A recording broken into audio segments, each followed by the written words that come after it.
Thank you for the invitation to speak to you today. It's wonderful to be in Detroit. Been here many times. We now begin a great national conversation about economic renewal for America. It's a conversation about how to make America great again for everyone, especially, and I say especially, for those who have the very least. The city of Detroit is where our story begins. Detroit was once the economic envy of the world. The people of Detroit helped to power America to its position of global dominance in the 20th century.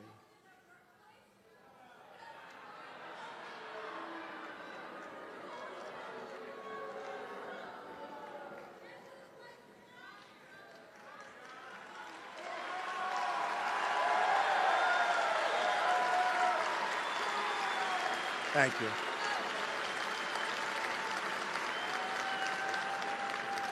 Thank you very much.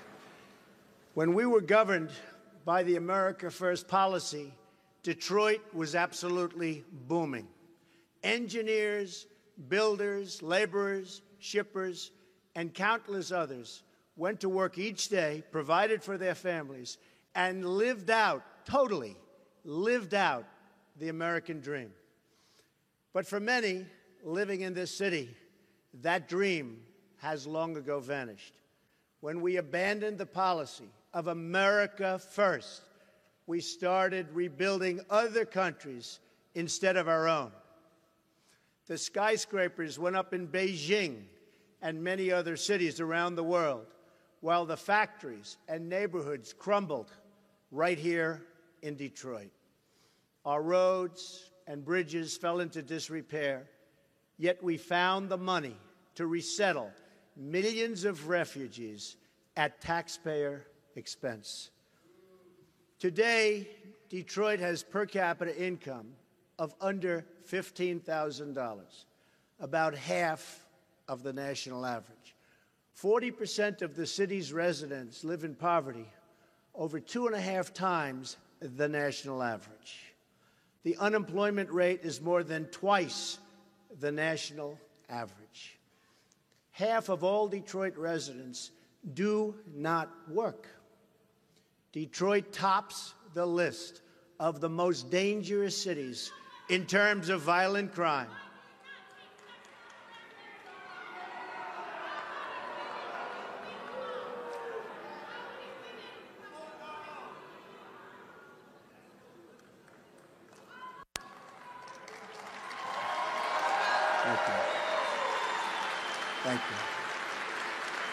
Thank you. Detroit tops the list of most dangerous cities in terms of violent crime. These are silenced victims whose stories are never told by Hillary Clinton, but victims whose suffering is no less real or permanent. In short, the city of Detroit is the living, breathing example of my opponent's failed economic agenda.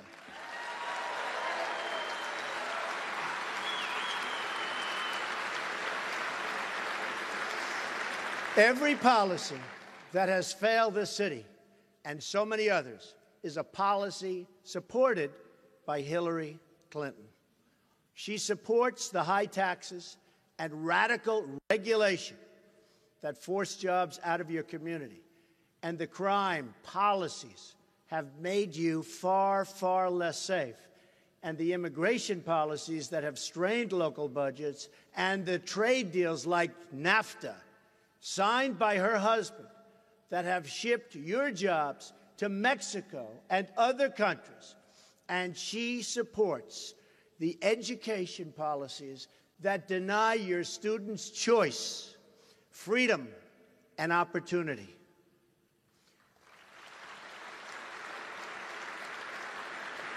She is the candidate of the past. Ours is the campaign of the future.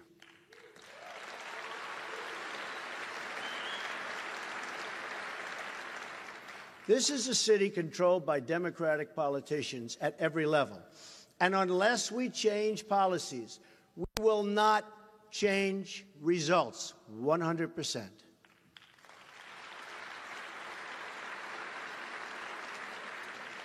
Today, I will outline my economic vision. In the coming weeks, we will be offering more detail on all of these policies and the ones we have already rolled out.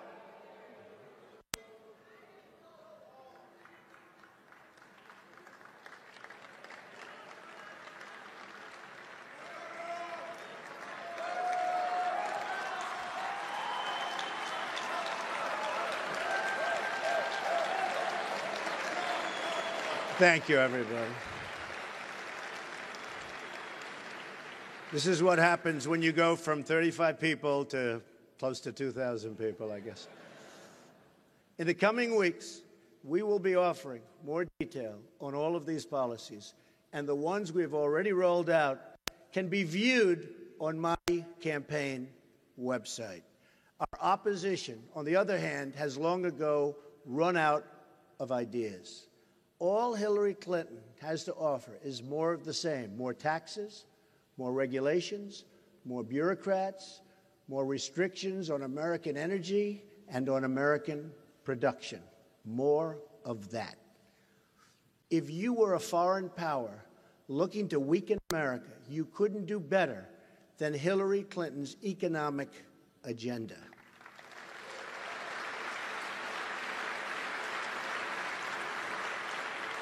Nothing would make our foreign adversaries happier than for our country to tax and regulate our companies and our jobs right out of existence. The one common feature of every Hillary Clinton idea is that it punishes you for working and doing business in the United States. Every policy she has tilts the playing field towards other countries at our expense. And that's why she tries to distract us with tired political rhetoric that seeks to label us, divide us, and pull us apart. My campaign is about reaching out to everyone as Americans and returning to a government that puts the American people first.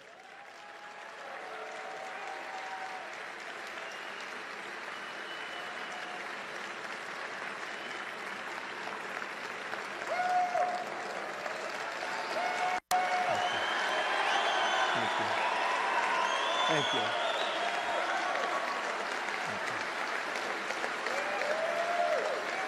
Thank you. Here is what an America First economic plan looks like. First, let's talk tax reform. Taxes are one of the biggest differences in this race. Hillary Clinton, who has spent her career voting for tax increases, plans another massive job-killing $1.3 trillion tax increase. Big increase, one of the biggest ever. Her plan would tax many small businesses by almost 50%. Recently, at a campaign event, Hillary Clinton short-circuited, you know this, you've heard this one. Hillary Clinton short-circuited again, to use a now famous term, when she accidentally told the truth and said that she wanted to raise taxes on the middle class.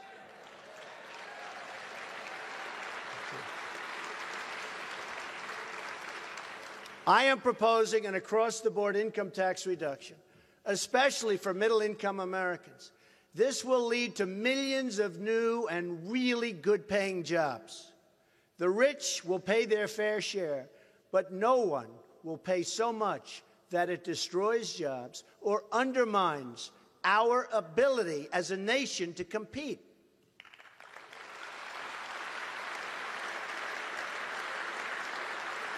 As part of this reform, we will eliminate the carried interest deduction.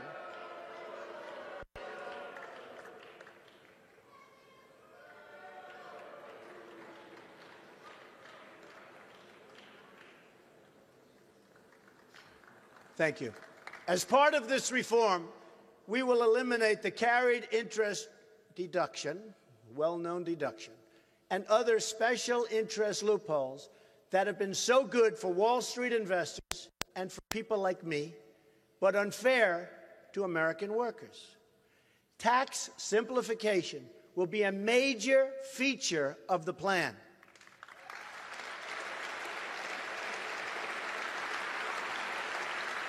Our current tax code is so burdensome and so complex that we waste 9 billion hours a year in tax code compliance. My plan will reduce the current number of brackets from 7 to 3 and dramatically streamline the process.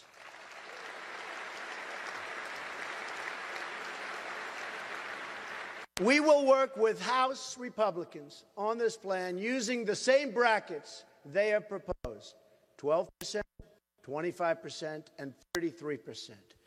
For many American workers, their tax rate will be 0. While we will develop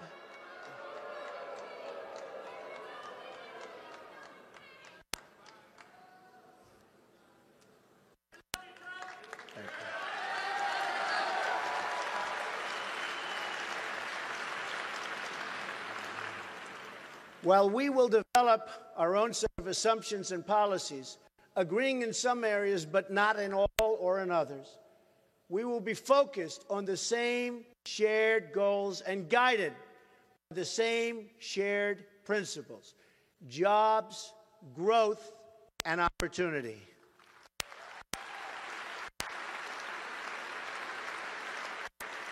These reforms will offer the biggest tax revolution since the Reagan tax reform, which unleashed years of continued economic growth and job creation. We will make America grow again.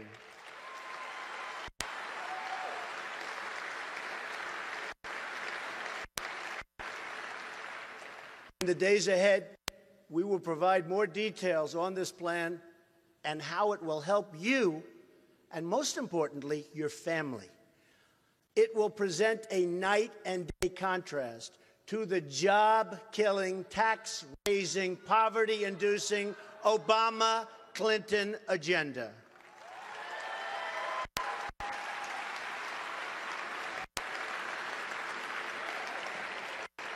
So important, the state of New York has already lived through Hillary Clinton's failed leadership.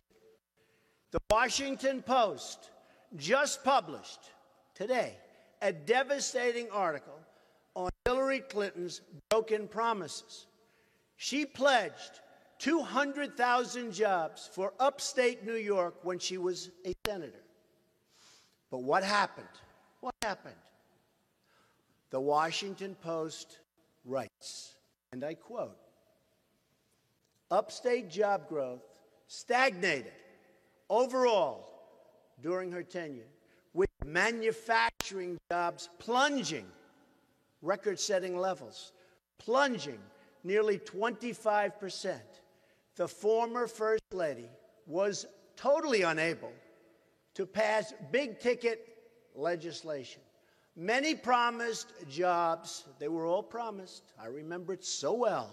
Vote for Hillary. She'll bring back your jobs. Many promised jobs never materialized, and others migrated to other states. She turned her first presidential run, which also was a disaster.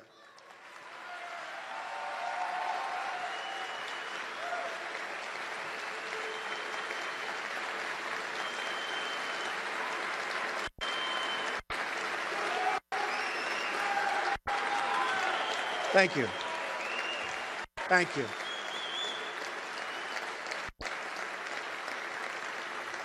Data shows that upstate actually lost jobs, a lot of them, during Clinton's first term. In other words, she was all talk, no action. Upstate New York is a disaster. It's a disaster what's happened to upstate New York. And NAFTA, which her husband signed, is a very, very big reason. Compare that to my record. In a recent New York Post article by Steve Quazzo, How Donald Trump Helped Save New York City, the paper writes that and this is a direct quote, in other words, it's not from me.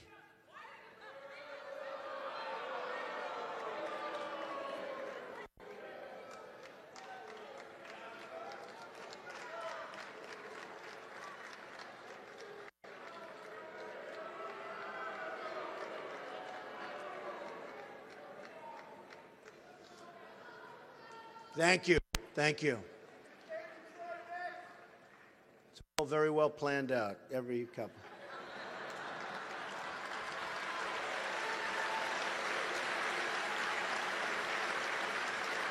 And this is a direct quote that basically Donald Trump waded into a landscape of empty Fifth Avenue storefronts, the Dust Bowl, mugging ground that was Central Park, so dangerous, and a Wall Street area seemingly on its last legs as companies moved out. Then, almost by sheer force of will, he rode to the rescue.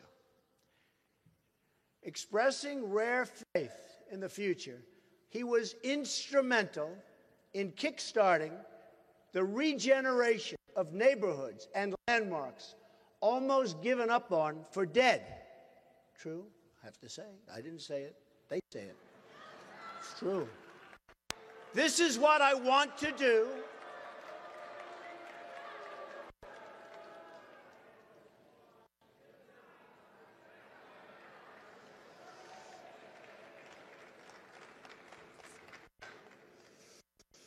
You all remember New York City was a disaster. We made it great. We made it great. This is what I want to do. Thank you. This is what I want to do for our country. I want to jumpstart America, and it can be done, and it won't even be that hard.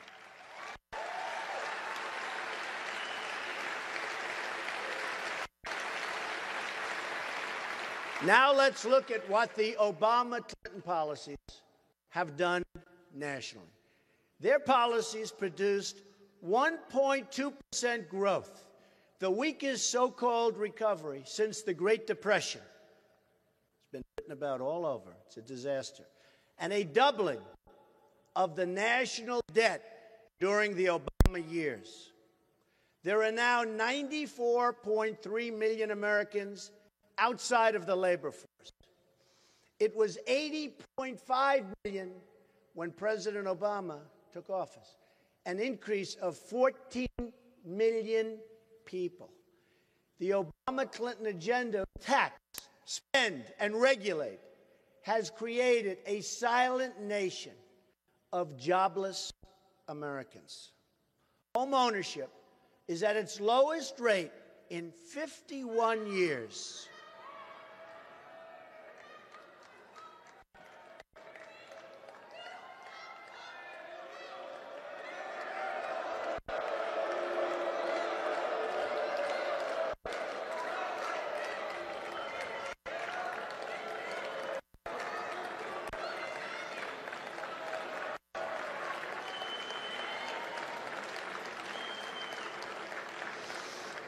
Thank you very much. Thank you. I will say the Bernie Sanders people had far more energy and spirit. I will say that.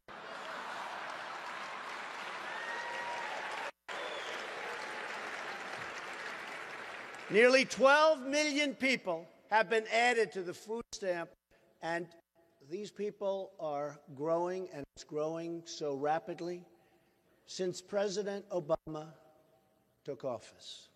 Another nearly 7 million people, great Americans, are right now living in poverty. Poverty.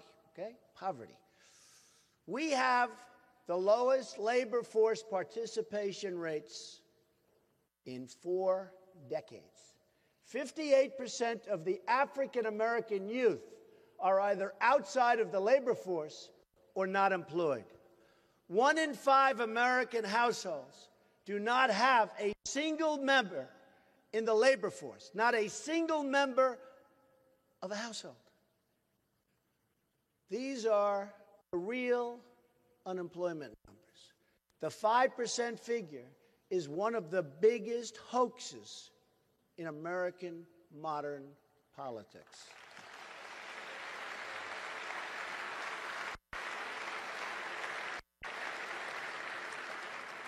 Meanwhile, American households are earning more than $4,000. Think of that. $4,000 less today than they were 16 years ago. The average worker today pays 31.5% of their wages to income and payroll taxes. On top of that, state and local taxes consume another 10%. Very grim picture. The United States also has the highest business tax rate among the major industrialized nations of the world at 35%. It's almost 40%.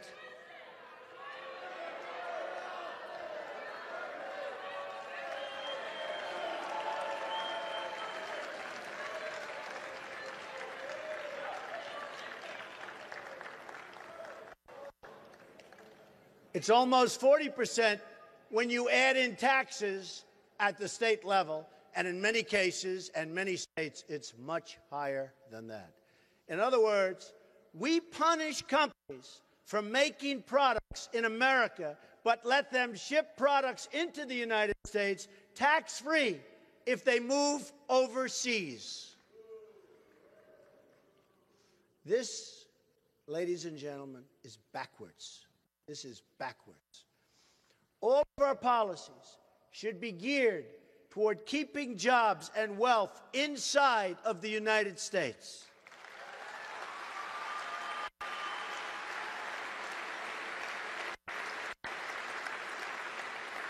Under my plan, no American company will pay more than 15% of their business income in taxes. In other words, we're reducing your taxes from 35% to 15%.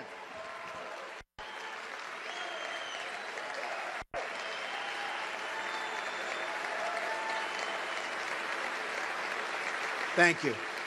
Thank you. Small businesses will benefit the most from this plan. Hillary Clinton's plan will require small business to pay as much as 3 times more in taxes than what I'm proposing. And her owner's regulations will put them totally out of business, and you won't be able to start. You cannot ever start a small business under the tremendous regulatory burden that you have today in our country. I'm going to end it. I am going to cut regulations massively. Massively. Our lower business tax will also end job-killing corporate inversions and cause trillions in new dollars and wealth to come pouring into our country. And, by the way, into cities like right here in Detroit.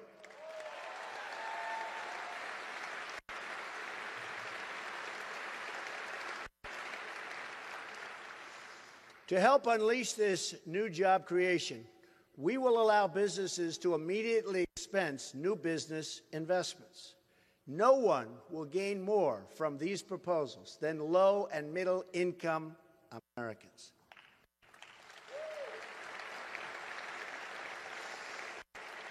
My plan will also help reduce the cost of child care by allowing parents to fully deduct the average cost of child care spending from their taxes. We are also going to bring back trillions of dollars from American businesses that are now parked overseas. They can't bring their money back into our country. Our plan will bring that cash home, applying only a 10% tax. This money will be reinvested in states like Michigan, which are having serious problems. Finally, no family will have to pay the death tax. American workers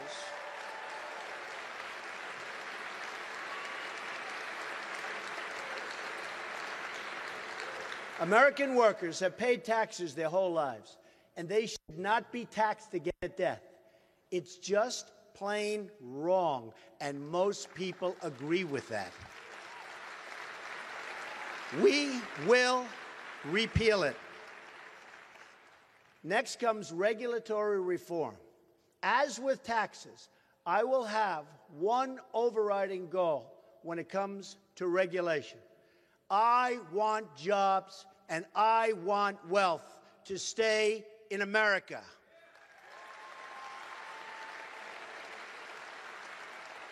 Motor vehicle manufacturing is one of the most heavily regulated industries in the country and even in the world.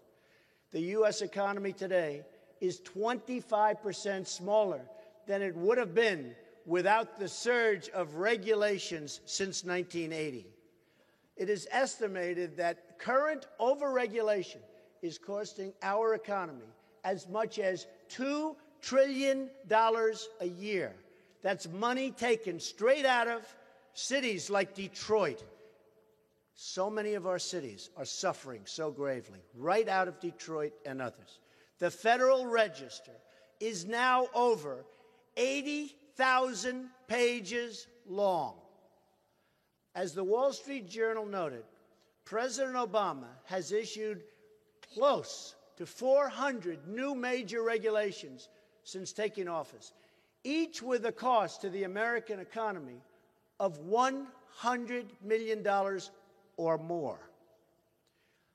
In 2015 alone, the Obama administration unilaterally issued more than 2,000 new regulations, each a hidden tax on American consumers and a massive lead weight on the American economy. It is time to remove the anchor dragging us down, and that's what it's doing. It's dragging us down.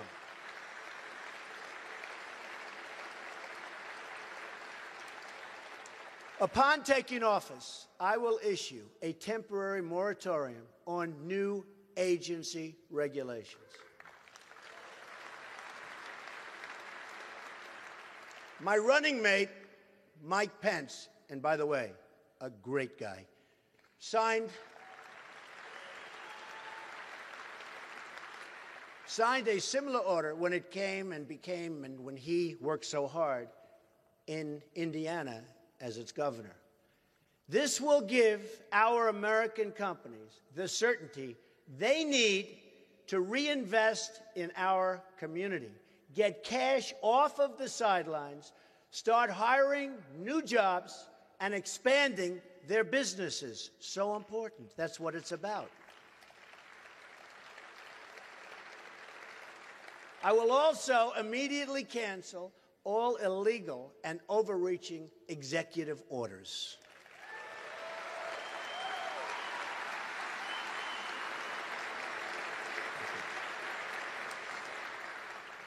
Next, I will ask each and every federal agency to prepare a list of all of the regulations they impose on Americans which are not necessary, do not improve public safety, and which needlessly kill many, many jobs. Those regulations will be eliminated quickly.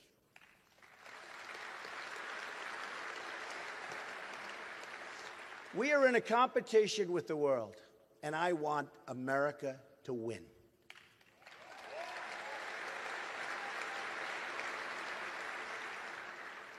We don't win anymore, but when I am president, we will start winning again. Big league.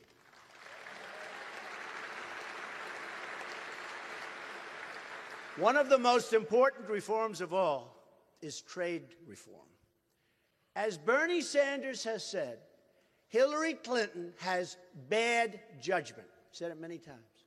We've seen this bad judgment overseas in Libya, Iraq, and Syria. We've seen it in Iran.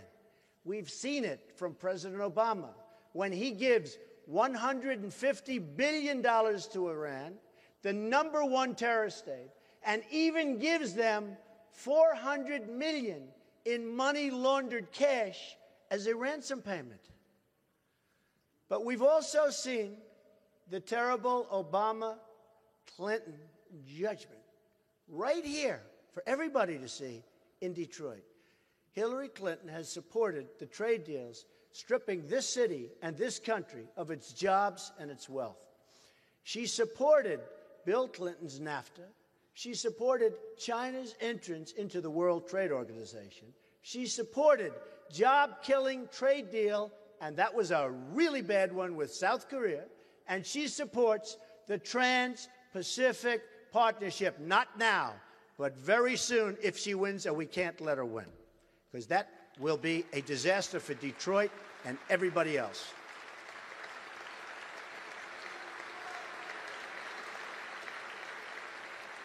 Let's talk about South Korea for a moment, because it's perfectly, and it just perfectly illustrates the broken promises that have hurt so many American workers.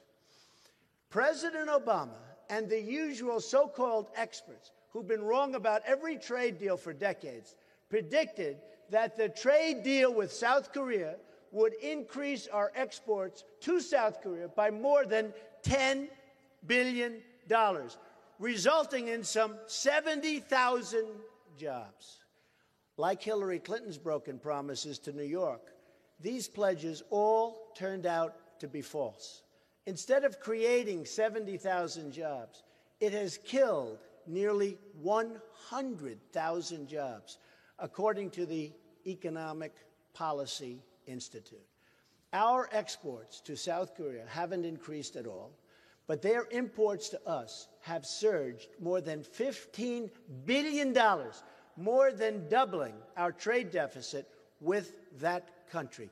What else is new? It's happening with everyone. The next betrayal will be the Trans-Pacific Partnership.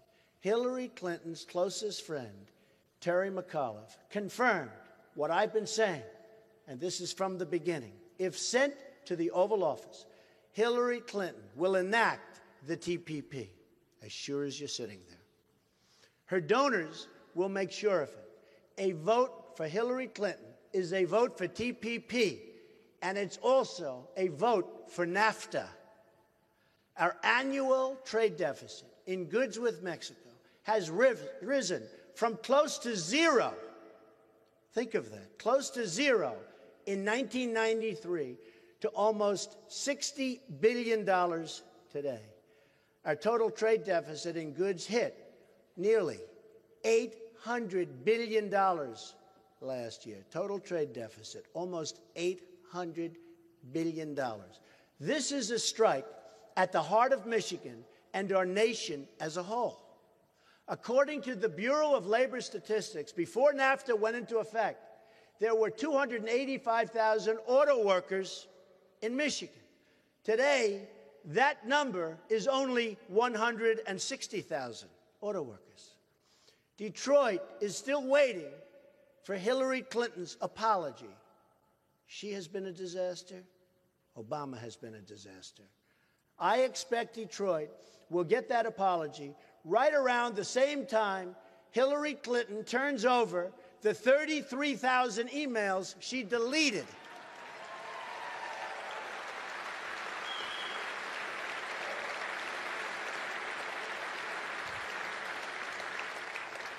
Hillary Clinton's Trans-Pacific Partnership will be an even bigger disaster for the auto industry, believe me, even bigger and even worse than NAFTA.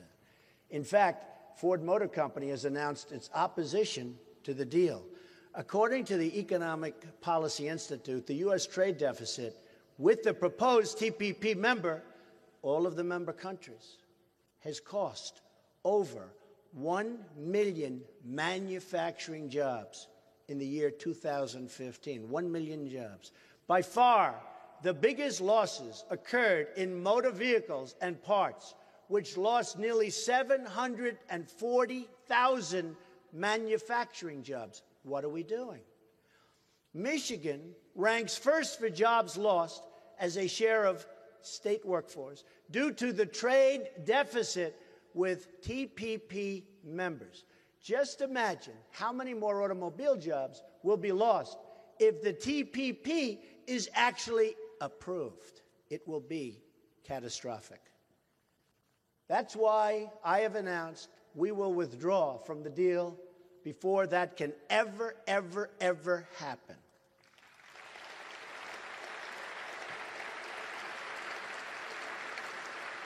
Hillary Clinton will never withdraw from TPP. She is bought, controlled, and paid for by her donors and special interests, 100%. Because my only interest is the American people, I have previously laid out a detailed 7-point plan for trade reform available on my website. It includes strong protections against currency manipulation, big problem, tariffs against any countries that cheat by unfairly subsidizing their goods, and it includes a total renegotiation of NAFTA, which is a disaster for our country, a total renegotiation. And if we don't get a better deal, we will walk away.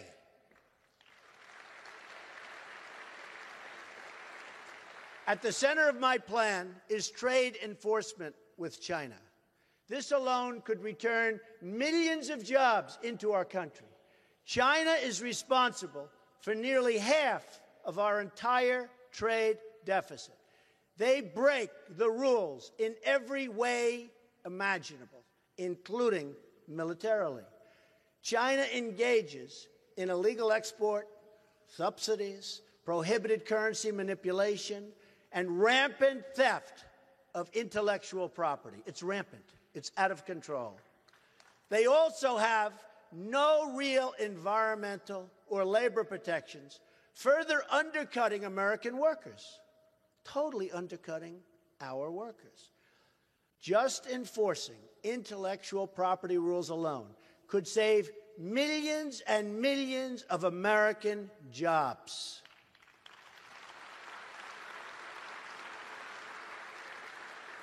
According to the U.S. International Trade Commission, improved protection of America's intellectual property in China would produce more than 2 million more jobs right here, right now in the United States. Add that to the saved jobs from cracking down on currency cheating and product dumping, and we will bring trillions of dollars in new wealth and wages back to our country, the United States of America. Thank you. So simple. So simple. Trade has big benefits. Thank you. Trade has big benefits, and I am in favor, totally in favor of trade. But I want trade deals for our country that create more jobs and higher wages for American workers. Isolation is not an option.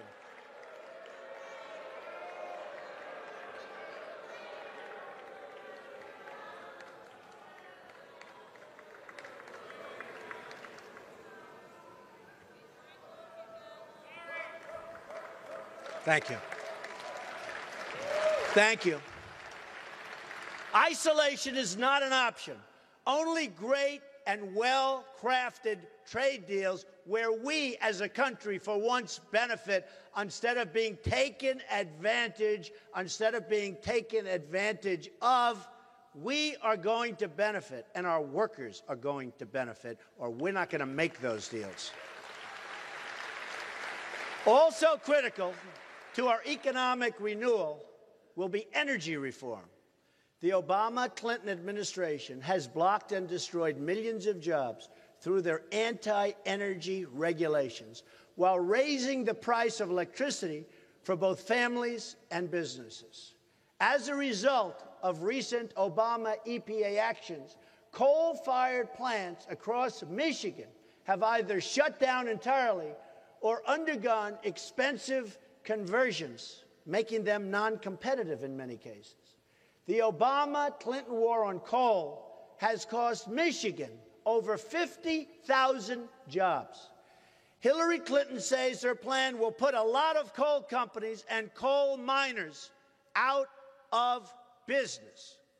We will put our coal miners and our steel workers back to work where they want to be.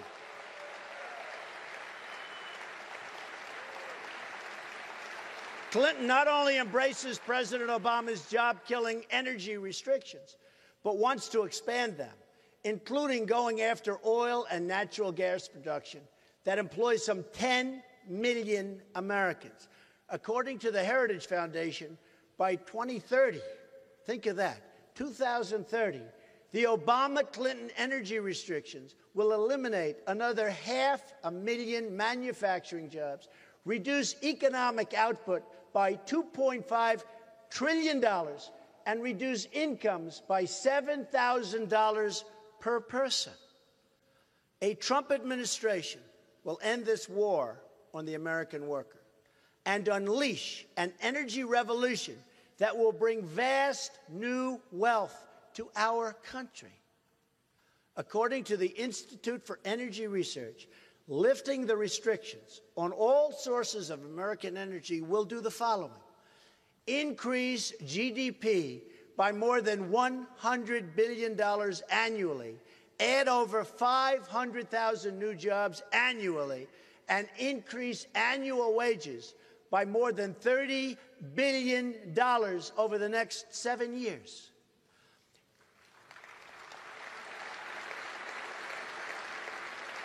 Additionally, it'll increase federal, state, and local tax revenue by almost $6 trillion over 4 decades, increase total economic activity by more than $20 trillion over the next 40 years. The reforms I have outlined today are only the beginning. When we reform our tax, trade, energy, and regulatory policies, we will open a new chapter in American prosperity, which is so desperately needed. We need a new chapter. We can use this new wealth to rebuild our military, which is desperately needed, and our infrastructure. As part of this new future, we will also be rolling out proposals to increase choice and reduce cost in childcare, offering much-needed relief to American families. They're suffering. They're suffering. We're going to get them this much-needed relief. I will unveil, thank you. I will unveil my plan on this in the coming weeks that I've been working on with my daughter, Ivanka, who's here. Stand up.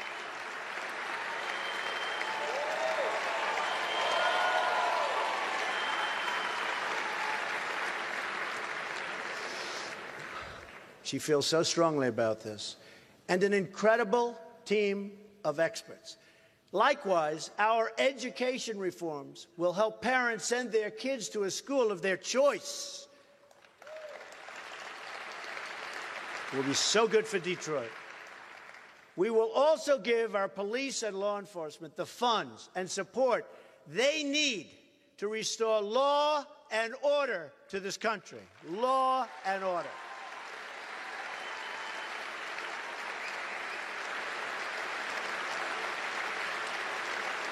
Thank you.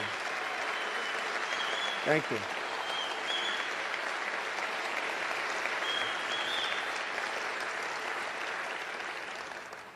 Without security, there can be no prosperity.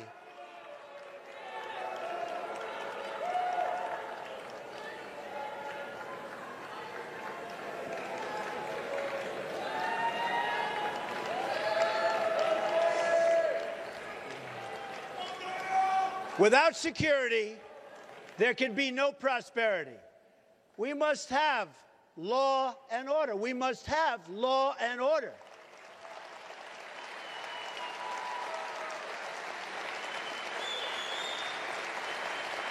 And by the way,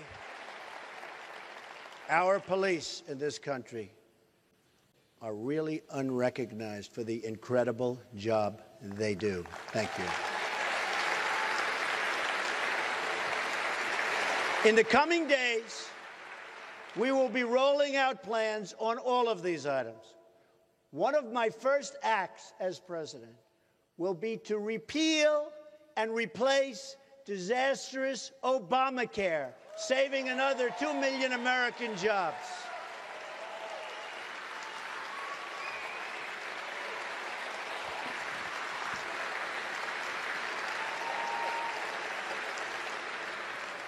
We will also rebuild our military and get our allies to pay their fair share for the protection we provide to them, saving us countless more billions of dollars to invest in our own country.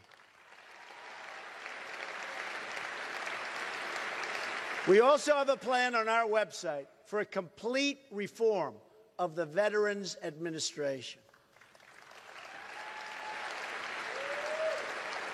This is something so desperately needed to make sure our vets are fully supported and get the care they deserve, which they have not been getting, not even close.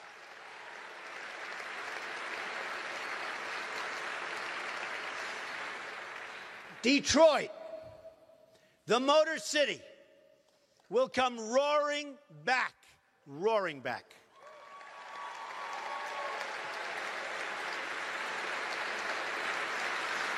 We will offer a new future, not the same old failed policies of the past. Our party has chosen to make new history by selecting a nominee from the outside, and that's outside of the very, very already proven rigged system.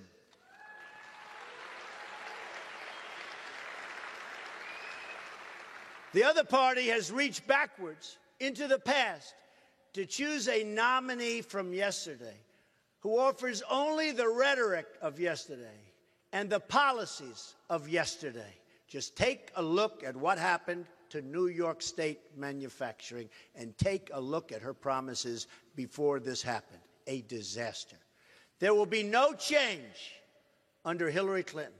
Only 4 more years of weakness and President Obama.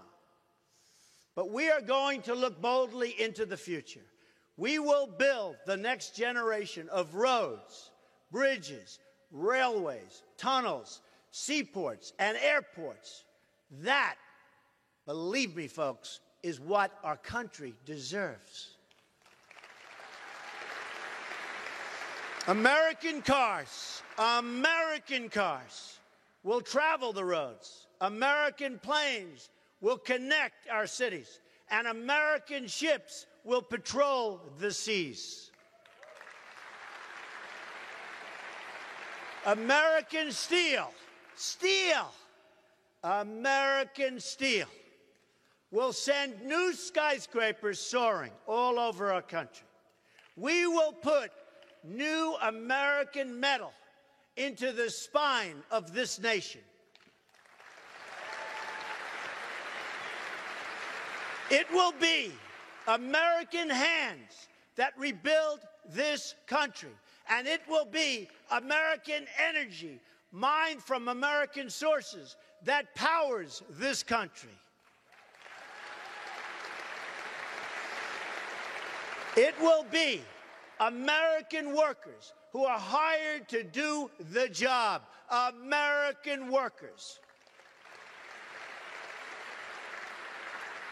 Americanism, not globalism, will be our new credo. Our country will reach amazing new heights, maybe heights never attained before. All we have to do is stop relying on the tired voices of the past. We can fix a rigged system by relying on the people who rig. And just remember this, it's so important. We are reliant on people that rigged this system in the past. We can't fix it if we're going to rely on those people again. We can't solve that problem.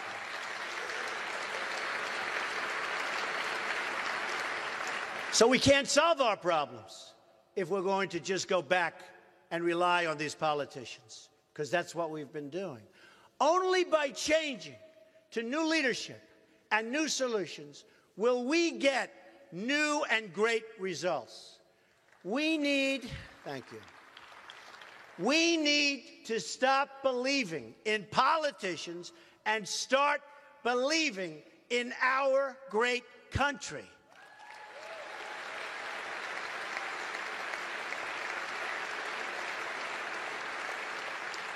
Before everything great that has happened, the doubters have always said, it couldn't be done. They say it right now. It couldn't be done. They actually said it when I ran for political office. It's not going to happen. He's never done it before. It happened. America is ready to prove the doubters wrong. They want you to think small. I am asking you to think big. We are ready to dream great things for our country once again. We are ready to show the world that America is back, bigger and better and stronger than ever before. Thank you very much. God bless you. Thank you. Thank you. Thank you very much. Thank you.